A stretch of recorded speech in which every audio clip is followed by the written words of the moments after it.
أهلا بكم ومرحبا مشاهدينا الكرام إلى فقرة وجها لوجه، وفيها نتوقف عند انسحاب المغرب ودول عربية من القمة الإفريقية العربية في مالابو بسبب حضور وفد من جبهة البوليساريو. مع ضيفي مشاهدينا الكرام عبر الأقمار الصناعية من الرباط، أولا السيد طارق قتلاتي رئيس المعهد المغربي للدراسات والأبحاث الاستراتيجية وأستاذ العلوم السياسية بجامعة الحسن الثاني. سيد طارق قتلاتي، أهلا بك ومساء الخير، شكرا جزيلا لك على قبول هذه الدعوة.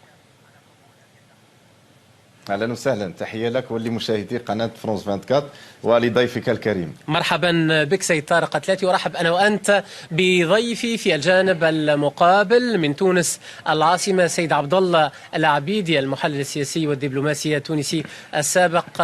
سيد عبد الله العبيدي، اهلا بك ومرحبا، شكرا جزيلا لك ايضا على قبول هذه الدعوه هذا المساء.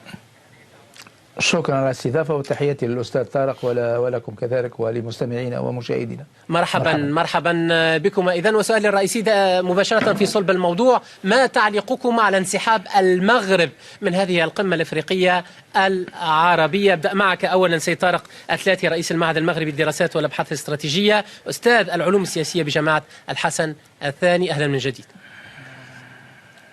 شكرا لك أستاذ حكيم. بطبيعة الحال الملاحظ ومن خلال تتبع المجريات الأحداث سواء إقليميا أو قاريا بأن حضور المملكة المغربية بشكل ملفت أكيد أنه كان ليس فقط مسار نقاش ومحط تتبع، ولكنه أيضا كان مسار استفزاز للبعض الذي يرى في توجهات المملكة في المرحلة بأنها لا تتلائم مع منطق وجوده بعقليته القديمة.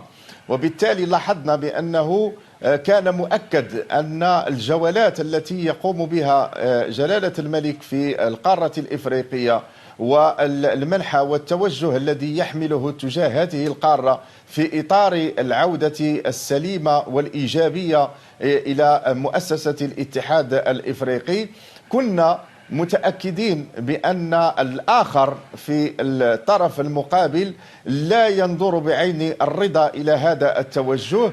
وكنا من خلال تتبعنا للجولات الأخيرة في شرق إفريقيا جازمين بأن هناك تحرك غير عادي للأطراف المعادية للمملكة المغربية. بمعنى هذا الانسحاب من وجهة نظرك سيد طارق قتلاتي، عفوا على المقاطعة، سأحيل لك الكلمة سيد عبد الله العبيدي. سيد عبد الله لحظة فقط إن سمحت لي، سأحيل لك الكلمة. فقط أود أن أستطلع رأي السيد طارق قتلاتي. هل تعتبر سيد طارق قتلاتي أن هذا الانسحاب بهذا الشكل والذي دفع حتى بتضامن دول أخرى مع المغرب الانسحاب بهذا الشكل مبرر؟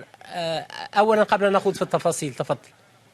نعم، قبل الخوض في التفاصيل، أولا المسألة هي سيادية ومتفق عليها في ضوابط اللجنة التحضيرية بأنه لا للمساس بالوحدة الترابية بسيادة الدول المشاركة. اللجنة التحضيرية أخطأت خطأ تقنيا، وبالتالي كان لزاما على المملكة المغربية في خروج اللجنة التحضيرية عن منطقها المتفق عليه إجماعا على أنه يعبر عن عدم موافقته على هذا الإجراء. أستسمحك سيد طارق قتلاتي، كان انسحابه مكلفا للقمة. جيد، أنت تتحدث عن سيادة دولة. أعود إليك سيد عبد الله العبيدي. الخارجية المغربية تقول إن ما حدث أخل بالضوابط المشتركة المنبثقة عن احترام الوحدة الترابية للبلدان، في سياق ما ذهب إليه ضيفي من أن الأمر أمر سيادي أولا وقبل كل شيء. تفضل سيد عبد الله العبيدي. يبدو أنه ما حدث ينم على سوء يعني تهيئة للشقيق المغرب للرجوع إلى المنظمة الإفريقية، واللجنة التحضيرية هي تجسد إرادة الدول الأعضاء وليس لها يعني سلطة على سيادة هذه الدول. والصديق الأخ طارق يتحدث على السيادة، ويبدو أن البلدان الإفريقية عبرت بهذه الطريقة كذلك على سيادتها. ونعلم أن المغرب انسحب في وقت من الأوقات من المنظمة الأفريقية وعاد منذ أشهر الحديث على عودة واتفاق، ويبدو أنه لم يتفق. وحتى يعني المجموعة المنسحبة برفقة المغرب الشقيق ليست بمجموعة عريضة، فهي مجموعة يعني كتلة معينة تساند دوما المغرب، يعني مهما كان الموقف. يعني انتمائية أكاد أقول ضيقة، وهذا ليس موقف مني وإنما وقوف عند هذا الواقع. نرى فيها كل يعني المملكات والإمارات، ونرى فيها اليمن الرسمي وليس اليمن الآخر، لأنه اليوم هناك يمنين، وصوماليا لا يكاد يعني يحسب صوتها نظرا لوضعها الحالي وكذلك، بحيث لم يقع يعني الاستعداد وتهيئة الرجوع المغرب في ظروف حسنة. هذا ما بمعنى تعتبر أن هذا الانسحاب لم يكن في محله سيد عبد الله العبيدي؟ الانسحاب هو سياسة الكرسي الفارغ لم تجدي يوما نفعا. هو المفروض أنه عندما تنسحب تقطع الجسور. جيد جدا. مع من ستتحدث؟ جيد. يعني من حيث انتهيت سيد نرجع ونتحاور سيد عبد الله العبيدي، ونتحاور. نقطة هامة أستسمحك في التوقف عندها وأحيل الكلمة إلى ضيفي من الرباط السيد طارق قتلاتي حتى يعقب على ما كنت تقول. سيد طارق قتلاتي، أيضا ثمة دبلوماسي مصري يقول إن قرار الانسحاب غير عملي، وكان من الأفضل أن تقوم الدول المعترضة بما فيها المغرب، الدول المعترضة على جبهة البوليساريو، بعدم حضور خطاب ممثل ما يسمى بالجمهورية الصحراوية بدلا من الانسحاب لعدم إفشال القمة. وضيفي حتى من تونس يقول إذا كان الأمر سيادي بالنسبة للمغرب فهو سيادي أيضا بالنسبة للدول الإفريقية الأخرى المشاركة. تفضل سيد طارق قتلاتي. لا، وخصوصا أنا أضيف شيء هام. نعم، أريد سيد عبد الله العبيدي أعود إليك أستسمحك. تفضل سيد طارق قتلاتي. أولا أريد أن أوضح شيء لمشاهدي قناة فرانس 24. إذا كنا اليوم حسب ما جاء به الأستاذ نعتبر بأن دول الخليج وعلى رأسها السعودية والإمارات العربية المتحدة دول غير وازنة، فأنا يجب أن أغير مهنتي. الدول الغنية السعودية والإمارات العربية المتحدة من الممولين الرئيسيين لغالبية دول القارة الإفريقية. ولماذا ينعقد اليوم هذا اللقاء، لقاء القمة العربية الإفريقية؟ أليس لإنقاذ الدول الإفريقية من الجوع والتهميش والفقر والبؤس الذي خلفه الاستعمار؟ أنا أريد أن أوضح نقاط أساسية ورئيسية. جلالة الملك حينما قام بالزيارة إلى إفريقيا وأعلن على العودة الهادئة إلى الاتحاد الإفريقي، يراهن على النضج الذي حصل لدى مجموعة من الدول الإفريقية، والتي أقول للأستاذ المقابل اليوم 28 عضو من الاتحاد الإفريقي من 54 يوافقون على العودة. والموافقة على عودة المملكة المغربية تعني عودة الاتحاد الإفريقي والقارة الإفريقية إلى رشدها القانوني. بمعنى رشدها القانوني، كيف لمؤسسة وهي الاتحاد الإفريقي تعترف بكيان هو لا يعترف به في الأمم المتحدة؟ أليست الدول المعترف بها في منظومة العالمية هي التي تحظى بصفة دولة لدى الأمم المتحدة؟ هذا كيان لا وجود له إلا في مخيلة من يؤمن بفترة الستينيات. أيضا أجبنا على نقطة هامة أشار إليها ضيفي، سوء تهيئة الرجوع إلى الاتحاد الإفريقي، ما وصفه بسوء تهيئة من قبل المغرب للرجوع. باختصار قبل أن أعود لضيفي من تونس. على العكس أنا أريد أن أوضح مسألة أخرى حساسة ودقيقة. في عهد سابق كنا نشتغل على المستوى العربي، كنا فقط نشتغل عموديا وليس أفقيا، وكانت الدول العربية كلها متحدة ومن أجل قضايا عربية موحدة، والكل كان يعمل بمنطق أسست له جمهورية مصر العربية في أيامها التي كانت تعترف بمنطق الدول العربية. اليوم أنا أستغرب لموقف رئيس مصر الذي يقول بأنه لا يعترف بجمهورية الجمهورية الوهمية ولكنها عضو. كيف له أن يقول بأنها عضو وهي ليست عضو بالأمم المتحدة؟ أليس منطق الكتلة والتكتل العربي؟ اليوم التشتت العربي أستسمحك حتى أوفي أيضا ضيفي حقه وأعود إليك. تفضل سيد عبد الله العبيدي. الأستاذ طارق، أنا أخشى أن تكون طريقتك في مقاربة هذا المشكلة ليست بالمثلى، لأنه تتحدث عن الجوع وهذا إهانة للشعوب الأفريقية من ناحية، ومن ناحية ثانية هذا واقع. يعني أنا لا، هذا ليس بالواقع. العالم الكل يعترف اليوم بأن القارة الأفريقية قارة واعدة وكل يريد الاستثمار فيها. من الذي يهاجر نحو الشمال؟ الهجرة من الجنوب إلى الشمال نتيجة للفقر والبؤس. والدول أستسمحكم في أن نتجاوز هذه النقطة حتى لا نبتعد عن صلب الموضوع. نتجاوز هذه النقطة. لا شوف، إن سمحتم لي تفضل. هي الشقيقة المغرب لم توحد الصفوف العربية بشأن هذا المشكل، وأنت بنفسك أشرت له منذ حين، قلت في زمان عبد الناصر هذا ماضي، لكن الآن نرى أن الصف العربي ليس ملتحم، ليس مرتص وراء هذه القضية من ناحية، ومن ناحية الاعتراف الأمم المتحدة بهذه المنطقة. على الأقل أنا لا أقول دولة ولا أقول شيء. الأمم المتحدة المنظمة الأممية لم تحسم أمرها بعد، لأنها أشارت وأوصت باستفتاء ولم يقع هذا الاستفتاء، وقامت، وأنا أقول لك شيء يعني على أساس اطلاعي على هذا الملف، أنه حتى أمريكا يعني حليفة المغرب ليست مع أن تضم هذه المنطقة إلى المغرب إلى حد الآن، لأنه لا هذا كلام غير صحيح. لا هذا كلام غير صحيح. منذ سنة، لا اتركني أنا سأعطيك الكلمة سيد طرقتلاتي. منذ سنة 75 والملف هذا مفتوح. ونعلم أنه في وقت من الأوقات تولى هذا الملف جيمس بيكر الوزير الخارجية أسبق للولايات المتحدة، سيد عبد الله العبيدي، وبقي الملف. أجبني على سؤال محدد إن سمحت لي. عدم اعتراف الأمم المتحدة بما يسمى بالجمهورية الصحراوية وعدم اعتراف الجامعة العربية، هل هذا يسمح؟ لا، هل هذا يسمح؟ الجامعة العربية وارد أنها لم تعترف بهذه المنطقة، لكن والأمم المتحدة لا تعترف. لم تحسم. بمعنى سيد عبد الله العبيدي، سيد أتلاتي لحظة فقط. الأمم المتحدة لم تحسم أمرها. لم تحسم بمعنى أنت تتفق معي؟ لم تحسم أمرها. هل بسبب عدم الحسم هذا نستطيع أن نقول أن فلسطين في نفس الوضع؟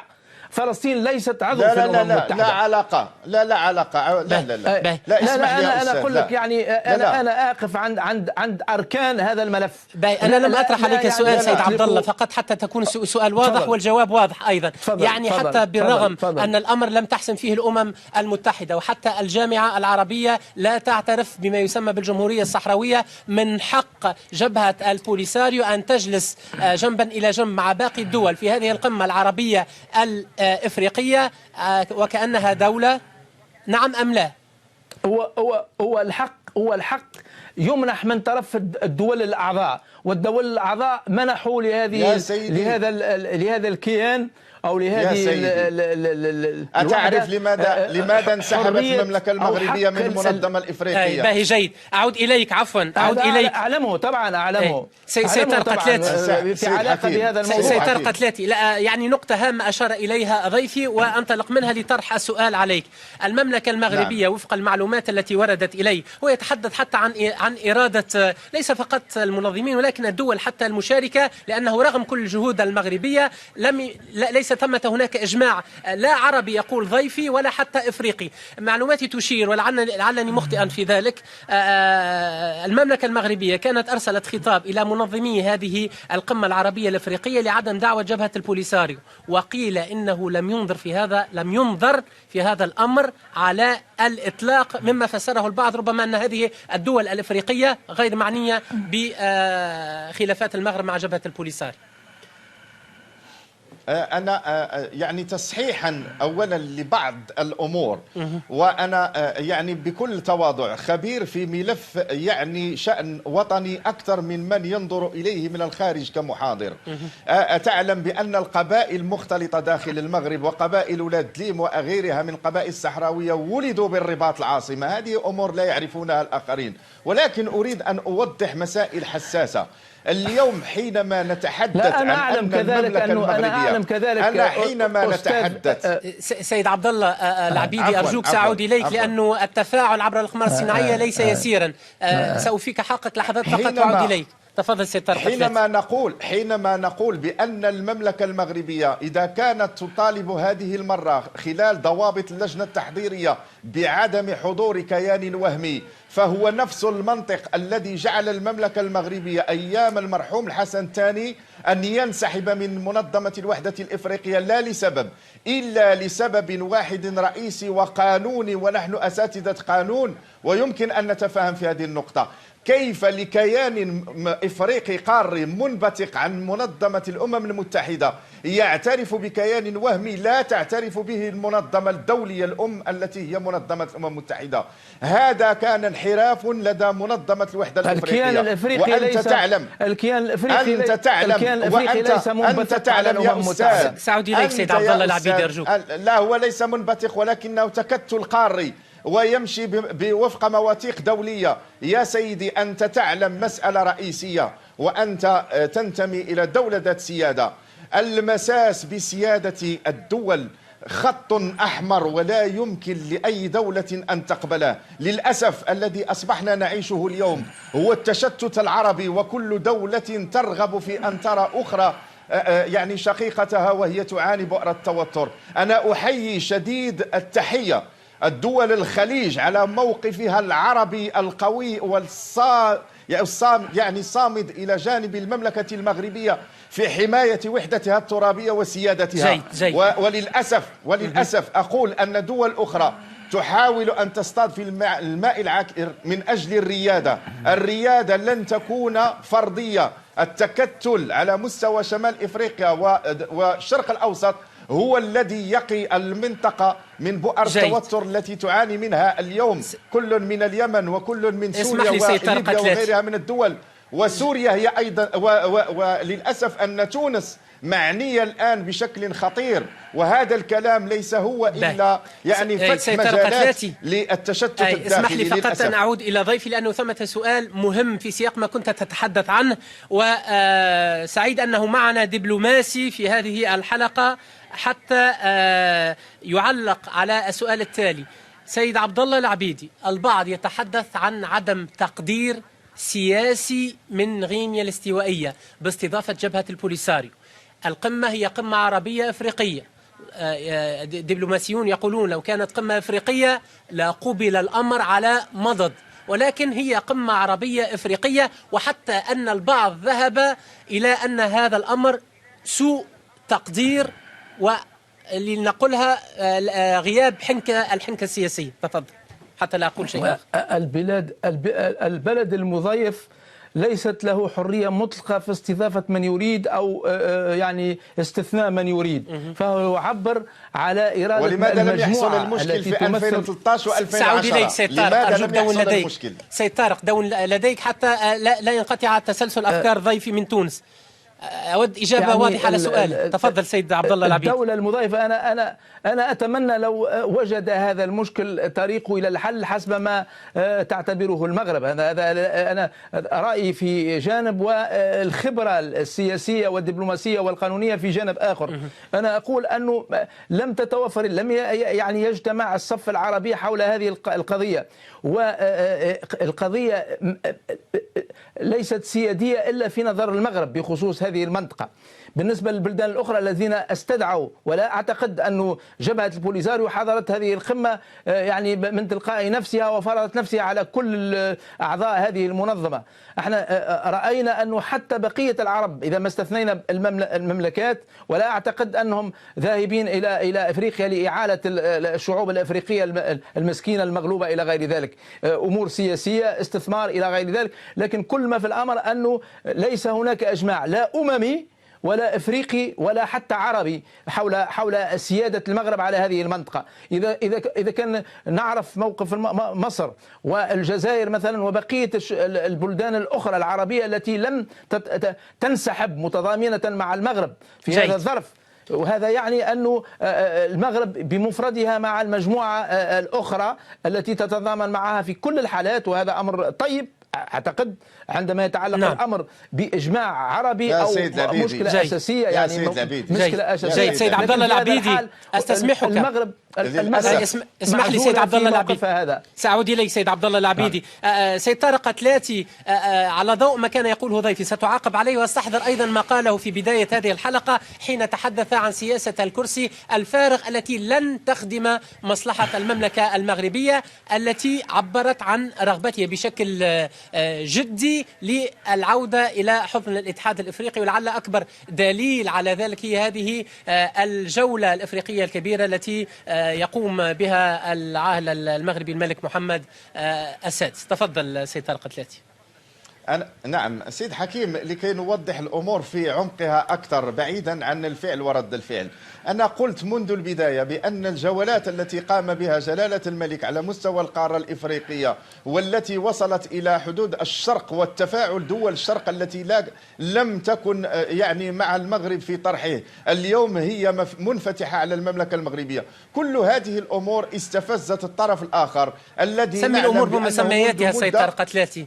من تقصد بالطرف الآخر؟ نعم حتى لا الطرف الآخر معروف أن الذي أدخل جبهة البوليساريو بين قوسين جمهورية صحراوية إلى الاتحاد الإفريقي المنظمة الإفريقية سابقا، والسيد الدبلوماسي السابق يعرف هذا الأمر، هي الدولة الجزائرية، وهي التي اليوم تقوم بهذا النوع من التشويش على الحضور المغربي في القارة. هذا من جهة، ولكن أريد أن أعطي مكانة المملكة المغربية لدى الدول العربية، ونذكر بحرب 67 وحرب 73، ولكن لأكثر من هذا أقول حينما هو حاول أن يضع المملكة المغربية في الميزان مع القضية الفلسطينية، أقول له لما فتحت المملكة المغربية مكتب اتصال لإسرائيل في الرباط من أجل تيسير وتليين الوصول إلى دولة فلسطينية، أغلق هذا المكتب ومنعت طائرة نتنياهو من المرور فوق الأجواء المغربية نتيجة لعدم احترامها لحقوق المواطنين أجبني على نقطة متعلقة بسياسة الكرسي الفارغ قبل أن أعود إلى ضيفي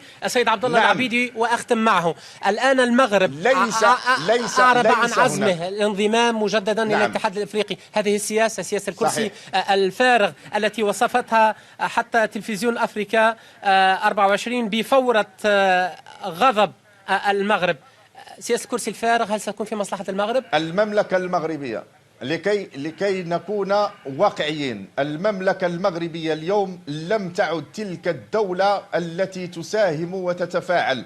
المملكة المغربية الآن صارت من الدول الفاعلة على مستوى معادلة إقليميا وقاريا، وهذه المسألة لنكون صرحاء والأستاذ الدبلوماسي يعلم هذه المسألة، الجزائر ومصر لا تنظر إلى تحركات المملكة المغربية بعين الرضا، ومواقفها وإن كانت مواقف النعامة رأس النعامة في التراب جيد. فهي تعني من وراء ذلك أنها لن تسمح للمملكة المغربية، وأن المشكل كلما ظل قائما للمملكة المغربية سيحد من ريادتها على مستوى الإقليم على مستوى القارة. ولكن أقول لهم نعم استسمحك حتى لأن الوقت دهمنا، أعود للسيد عبد الله العبيدي لأختم معه ويعقب على ما قلته، وخاصة فيما يتعلق بما وجهه من اتهامات إلى الجزائر حتى نوفي كل طرف حق. السيد عبد الله العبيدي في هذه النقطة والنقاط الأخرى وأختم معك، تفضل. الأرجح أن الزيارات التي ذكرتها لجلالة الملك العزيز على قلوبنا لم تأتي أكلها، والظروف التي أدت بالمرحوم جلالة الملك الحسن الثاني للانسحاب من أفريقيا لم تنتفي بعد. وعندما تذكر الجزائر ومصر هي تقريب شطر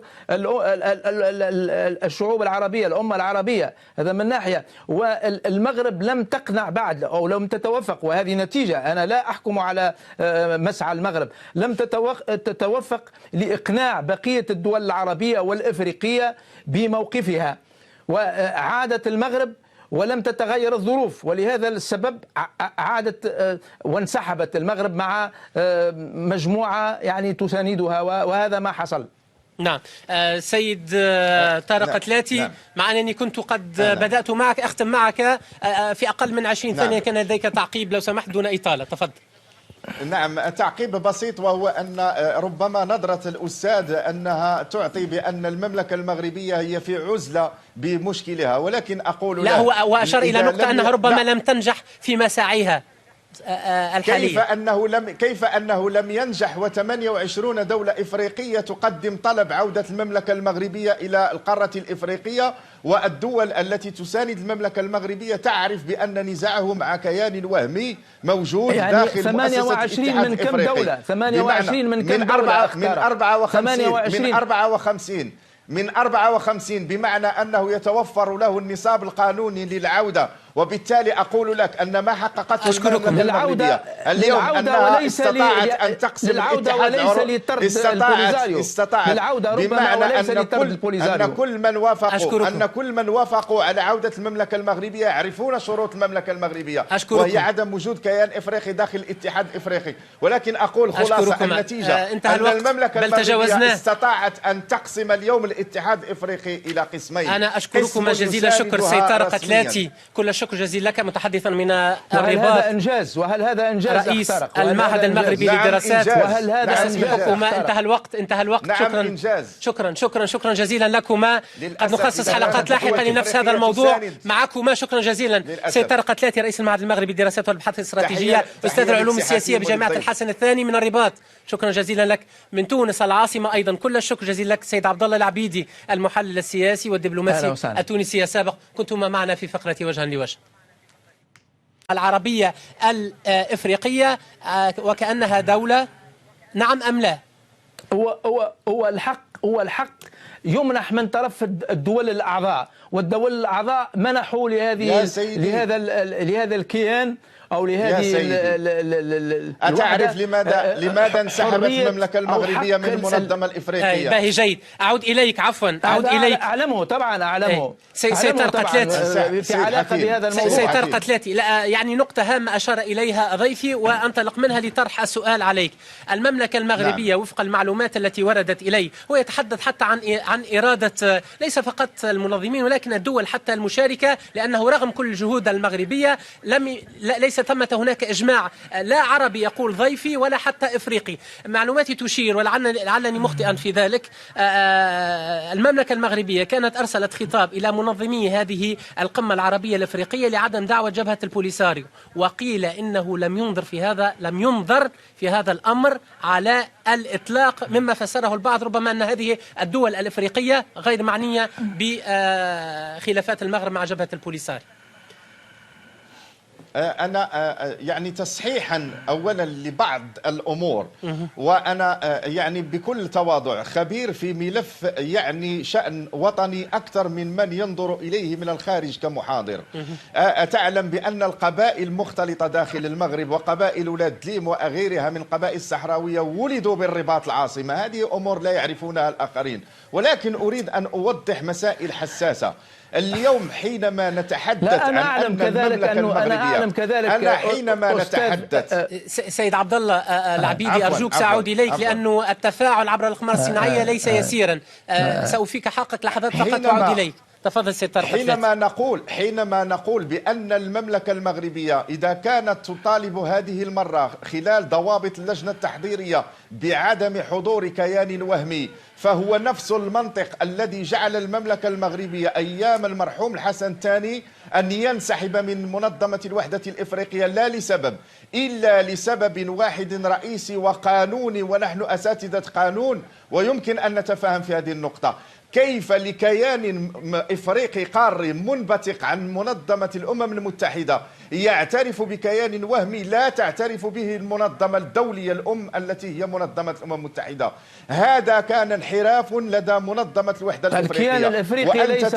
الكيان الإفريقي وأنت تعلم ليس منبثق على الأمم المتحدة. سأعود إليك سيد عبد الله العبيدي أرجوك. لا، هو ليس منبثق ولكنه تكتل قاري ويمشي بوفق مواثيق دولية. يا سيدي، أنت تعلم مسألة رئيسية، وأنت تنتمي إلى دولة ذات سيادة.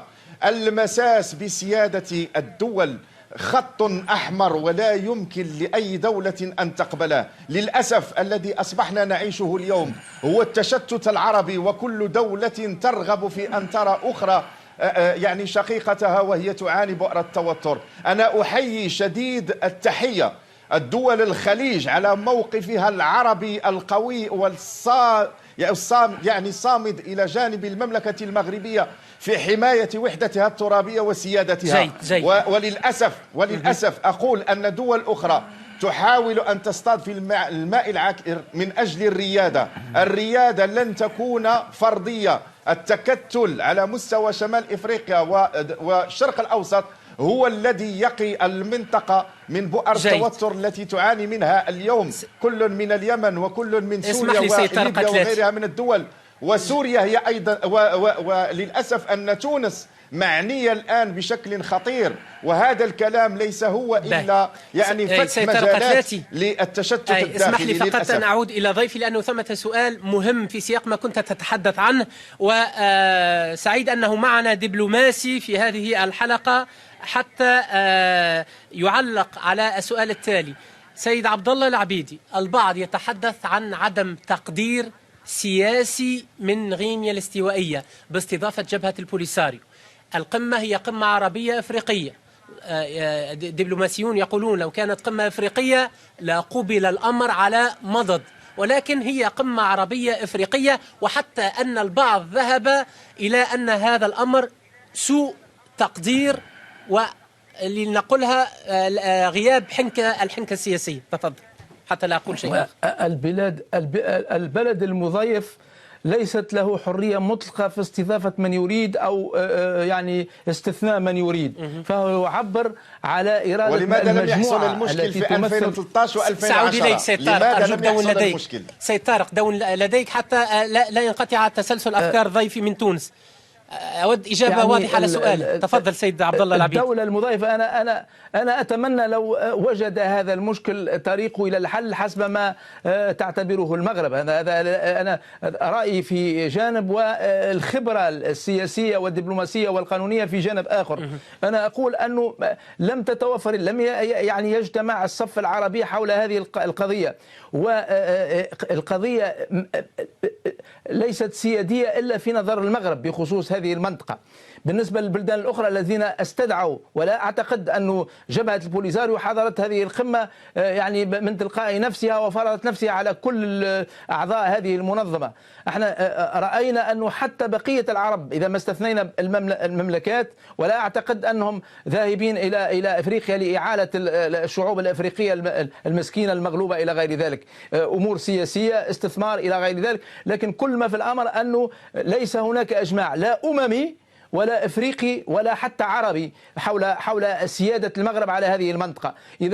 اذا كان نعرف موقف مصر والجزائر مثلا وبقيه البلدان الاخرى العربيه التي لم تنسحب متضامنه مع المغرب في هذا الظرف، وهذا يعني أن المغرب بمفردها مع المجموعة الأخرى التي تتضامن معها في كل الحالات، وهذا أمر طيب أعتقد عندما يتعلق الأمر بإجماع عربي أو مشكلة أساسية، يعني مشكلة أساسية. سيد عبد الله العبيدي، أستسمحك. المغرب اسمح لي سيد عبد الله العبيدي، سأعود إليك سيد عبد الله العبيدي. سيد طارق قتلاتي، على ضوء ما كان يقوله ضيفي ستعاقب عليه، واستحضر أيضا ما قاله في بداية هذه الحلقة حين تحدث عن سياسة الكرسي الفارغ التي لن تخدم مصلحة المملكة المغربية، التي عبرت عن رغبتها بشكل جدي للعودة إلى حضن الاتحاد الإفريقي. ولعل أكبر دليل على ذلك هي هذه الجولة الإفريقية الكبيرة التي يقوم بها العاهل المغربي الملك محمد السادس. تفضل سيد طارق قتلاتي. نعم سيد حكيم، لكي نوضح الأمور في عمقها أكثر بعيدا عن الفعل ورد الفعل، أنا قلت منذ البداية بأن الجولات التي قام بها جلالة الملك على مستوى القارة الإفريقية والتي وصلت إلى حدود الشرق والتفاعل دول الشرق التي لم تكن يعني مع المغرب في طرحه، اليوم هي منفتحة على المملكة المغربية. كل هذه الأمور استفزت الطرف الآخر الذي سمي الأمور بمسمياتها سيد طارق قتلاتي. من تقصد بالطرف الآخر؟ نعم حتى لا الطرف الآخر معروف أن الذي أدخل جبهة البوليساريو بين قوسين جمهورية صحراوية إلى الاتحاد الإفريقي، المنظمة الإفريقية سابقا، والسيد الدبلوماسي السابق يعرف هذا الأمر، هي الدولة الجزائرية، وهي التي اليوم تقوم بهذا النوع من التشويش على الحضور المغربي في القارة. هذا من جهة، ولكن أريد أريد أن أعطي مكانة المملكة المغربية لدى الدول العربية، ونذكر بحرب 67 وحرب 73، ولكن لأكثر من هذا. أهلا بكم ومرحبا مشاهدينا الكرام إلى فقرة وجها لوجه، وفيها نتوقف عند انسحاب المغرب ودول عربية من القمة الإفريقية العربية في مالابو بسبب حضور وفد من جبهة البوليساريو. مع ضيفي مشاهدينا الكرام عبر الأقمار الصناعية من الرباط، أولا السيد طارق قتلاتي رئيس المعهد المغربي للدراسات والأبحاث الاستراتيجية وأستاذ العلوم السياسية بجامعة الحسن الثاني. سيد طارق قتلاتي أهلا بك ومساء الخير، شكرا جزيلا لك على قبول هذه الدعوة. اهلا وسهلا، تحيه لك ولمشاهدي قناه فرانس 24 ولضيفك الكريم. مرحبا بك سيد طارق قتلاتي، ورحب انا وانت بضيفي في الجانب المقابل من تونس العاصمه سيد عبد الله العبيدي، المحلل السياسي والدبلوماسي التونسي السابق. سيد عبد الله العبيدي اهلا بك ومرحبا، شكرا جزيلا لك ايضا على قبول هذه الدعوه هذا المساء. شكرا على الاستضافة وتحياتي للأستاذ طارق ولكم كذلك ولمستمعينا ومشاهدينا. مرحبا بكم. إذن وسؤالي الرئيسي مباشرة في صلب الموضوع، ما تعليقكم على انسحاب المغرب من هذه القمة الإفريقية العربية؟ أبدأ معك أولا سيد طارق قتلاتي رئيس المعهد المغربي للدراسات والأبحاث الاستراتيجية، أستاذ العلوم السياسية بجامعة الحسن الثاني، أهلا من جديد. شكرا لك أستاذ حكيم. بطبيعة الحال الملاحظ ومن خلال تتبع المجريات الأحداث سواء إقليميا أو قاريا بأن حضور المملكة المغربية بشكل ملفت أكيد أنه كان ليس فقط مسار نقاش ومحط تتبع، ولكنه أيضا كان مسار استفزاز للبعض الذي يرى في توجهات المملكة في المرحلة بأنها لا تتلائم مع منطق وجوده بعقليته القديمة. وبالتالي لاحظنا بأنه كان مؤكد أن الجولات التي يقوم بها جلالة الملك في القارة الإفريقية والمنحى والتوجه الذي يحمله تجاه هذه القارة في إطار العودة السليمة والإيجابية إلى مؤسسة الاتحاد الإفريقي، كنا متأكدين بأن الآخر في الطرف المقابل لا ينظر بعين الرضا إلى هذا التوجه. وكنا من خلال تتبعنا للجولات الأخيرة في شرق إفريقيا جازمين بأن هناك تحرك غير عادي للأطراف المعادية للمملكة المغربية. بمعنى هذا الانسحاب من وجهة نظرك سيد طارق قتلاتي، عفوا على المقاطعة، سأحيل لك الكلمة سيد عبد الله العبيدي. سيد عبد الله لحظة فقط إن سمحت لي، سأحيل لك الكلمة. فقط أود أن أستطلع رأي السيد طارق قتلاتي. هل تعتبر سيد طارق قتلاتي أن هذا الانسحاب بهذا الشكل والذي دفع حتى بتضامن دول أخرى مع المغرب الانسحاب بهذا الشكل مبرر؟ أولا قبل أن نخوض في التفاصيل تفضل. نعم، قبل الخوض في التفاصيل، أولا المسألة هي سيادية ومتفق عليها في ضوابط اللجنة التحضيرية بأنه لا للمساس بالوحدة الترابية بسيادة الدول المشاركة. اللجنة التحضيرية أخطأت خطأ تقنيا، وبالتالي كان لزاما على المملكة المغربية في خروج اللجنة التحضيرية عن منطقها المتفق عليه إجماعا على أنه يعبر عن عدم موافقته على هذا الإجراء. أستسمحك سيد طارق قتلاتي، كان انسحابه مكلفا للقمة. جيد، أنت تتحدث عن سيادة دولة. أعود إليك سيد عبد الله العبيدي. الخارجية المغربية تقول إن ما حدث خل بالضوابط المشتركة المنبثقة عن احترام الوحدة الترابية للبلدان في سياق متحدة. هذا كيان لا وجود له إلا في مخيلة من يؤمن بفترة الستينيات. أيضا أجبنا على نقطة هامة أشار إليها ضيفي، سوء تهيئة الرجوع إلى الاتحاد الإفريقي، ما وصفه بسوء تهيئة من قبل المغرب للرجوع. باختصار قبل أن أعود لضيفي من تونس. على العكس أنا أريد أن أوضح مسألة أخرى حساسة ودقيقة.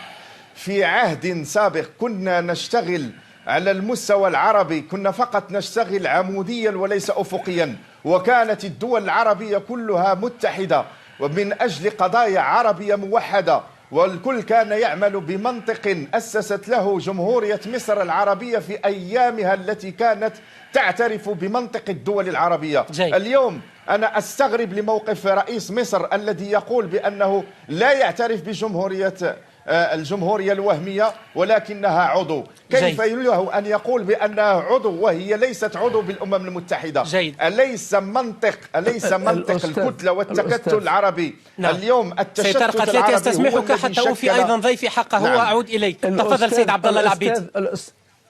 الأستاذ طارق، أنا أخشى أن تكون طريقتك في مقاربة هذا المشكلة ليست بالمثلى، لأنه تتحدث عن الجوع، وهذا إهانة للشعوب الأفريقية من ناحية، ومن ناحية ثانية هذا واقع. يعني أنا لا، هذا ليس بالواقع. العالم الكل يعترف اليوم بأن القارة الأفريقية قارة واعدة وكل يريد الاستثمار فيها. من الذي يهاجر نحو الشمال؟ الهجرة من الجنوب إلى الشمال نتيجة للفقر والبؤس. والدول أستسمحكم فنتجاوز هذه النقطة حتى لا نبتعد عن صلب الموضوع. نتجاوز هذه النقطة. لا شوف، إن سمحتم لي تفضل.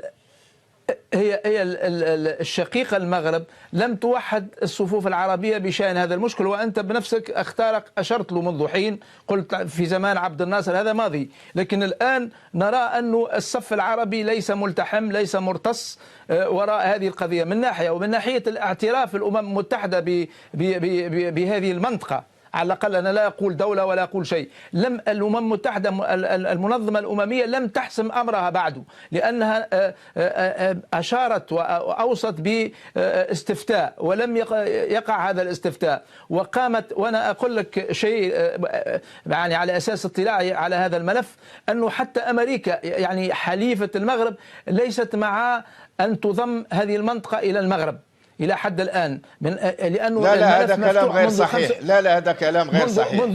منذ سنة، لا اتركني أنا سأعطيك الكلمة سيد طارق.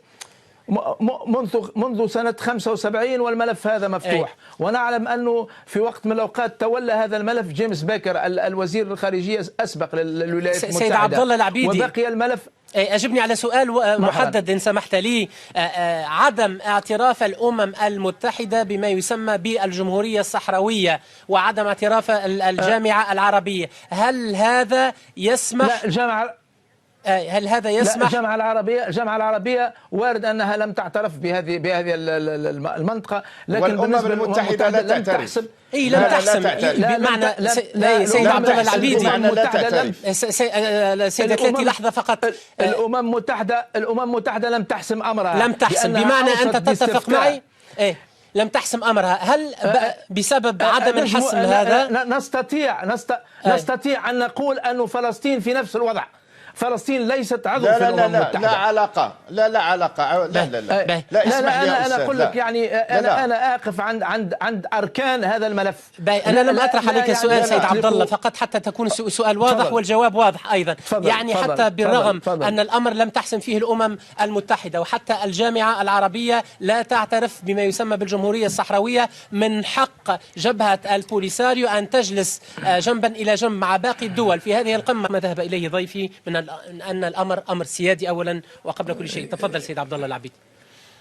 يبدو أنه ما حدث ينم على سوء يعني تهيئة للشقيق المغرب للرجوع إلى المنظمة الأفريقية، واللجنة التحضيرية هي تجسد إرادة الدول الأعضاء وليس لها يعني سلطة على سيادة هذه الدول. والصديق الأخ طارق يتحدث على السيادة، ويبدو أن البلدان الأفريقية عبرت بهذه الطريقة كذلك على سيادتها. ونعلم أن المغرب انسحب في وقت من الأوقات من المنظمة الأفريقية وعاد منذ أشهر الحديث على عودة واتفاق، ويبدو أنه لم يتفق. وحتى يعني المجموعة المنسحبة برفقة المغرب الشقيق ليست بمجموعة عريضة، فهي مجموعة يعني كتلة معينة تساند دوما المغرب، يعني مهما كان الموقف، يعني انتمائية أكاد أقول ضيقة، وهذا ليس موقف مني وإنما وقوف عند هذا الواقع. نرى فيها كل يعني المملكات والإمارات، ونرى فيها اليمن الرسمي وليس اليمن الآخر، لأنه اليوم هناك يمنين، وصوماليا لا يكاد يعني يحسب صوتها نظرا لوضعها الحالي وكذلك، بحيث لم يقع يعني الاستعداد وتهيئة الرجوع المغرب في ظروف حسنة. هذا ما بمعنى تعتبر أن هذا الانسحاب لم يكن في محله سيد عبد الله العبيدي؟ الانسحاب هو سياسة الكرسي الفارغ لم تجدي يوما نفعا. هو المفروض أنه عندما تنسحب تقطع الجسور. جيد جدا. مع من ستتحدث؟ جيد. يعني من حيث انتهيت سيد نرجع ونتحاور سيد عبد الله العبيدي، ونتحاور. نقطة هامة أستسمحك في التوقف عندها وأحيل الكلمة إلى ضيفي من الرباط سيد طارق قتلاتي حتى يعقب على ما كنت تقول. سيد طارق قتلاتي، أيضا ثمة دبلوماسي مصري يقول إن قرار الانسحاب غير عملي، وكان من الأفضل أن تقوم الدول المعترضة بما فيها المغرب، الدول المعترضة على جبهة البوليساريو، بعدم حضور خطاب ممثل ما يسمى بالجمهورية الصحراوية بدلا من الانسحاب لعدم إفشال القمة. وضيفي حتى من تونس يقول إذا كان الأمر سيادي بالنسبة للمغرب فهو سيادي أيضا بالنسبة للدول الإفريقية الأخرى المشاركة. تفضل سيد طارق قتلاتي. لا، وخصوصا أنا أضيف شيء هام. نعم، أريد سيد عبد الله العبيدي أعود إليك أستسمحك. تفضل سيد طارق قتلاتي. أولا أريد أن أوضح شيء لمشاهدي قناة فرانس 24. إذا كنا اليوم حسب ما جاء به الأستاذ نعتبر بأن دول الخليج وعلى رأسها السعودية والإمارات العربية المتحدة دول غير وازنة، فأنا يجب أن أغير مهنتي. الدول الغنية السعودية والإمارات العربية المتحدة من الممولين الرئيسيين لغالبية دول القارة الإفريقية. ولماذا ينعقد اليوم هذا اللقاء، لقاء القمة العربية الإفريقية؟ أليس لإنقاذ الدول الإفريقية من الجوع والتهميش والفقر والبؤس الذي خلفه الاستعمار؟ أنا أريد أن أوضح نقاط أساسية ورئيسية. جلالة الملك حينما قام بالزيارة إلى إفريقيا وأعلن على العودة الهادئة إلى الاتحاد الإفريقي، يراهن على النضج الذي حصل لدى مجموعة من الدول الإفريقية، والتي أقول للأستاذ المقابل اليوم 28 عضو من الاتحاد الإفريقي من 54 يوافقون على العودة. والموافقة على عودة المملكة المغربية تعني عودة الاتحاد الإفريقي والقارة الإفريقية إلى رشدها القانوني. بمعنى رشدها القانوني، كيف لمؤسسة وهي الاتحاد الإفريقي تعترف بكيان هو لا يعترف به في الأمم المتحدة؟ أليست الدول المعترف بها في منظومة العالمية هي التي تحظى بصفة دولة لدى الأمم